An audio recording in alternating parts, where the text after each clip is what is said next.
મોરજર ગામ નજીક અજાણ્યા વાહને બાઇકને અડફેટે લેતા બે લોકોને ગંભીર ઈજા। ધારીના અમરેલી રોડ ઉપર આવેલા મોરજર ગામ નજીક અકસ્માત સર્જાયો હતો। અજાણ્યા વાહને બાઇકને અડફેટે લીધી હતી, જેમાં બે લોકોને ગંભીર ઈજાઓ થઈ હતી। અકસ્માતમાં બાઇક સવાર સહિત એક વ્યક્તિની સ્થિતિ ગંભીર હોવાની માહિતી મળી રહી છે। અકસ્માત કરીને અજાણ્યો વાહન ચાલક ફરાર થઈ ગયો હતો।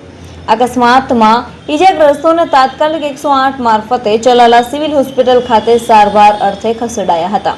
અકસ્માતની ઘટનાને લઈને ચલાલા પોલીસ દ્વારા તપાસ શરૂ કરાઈ છે।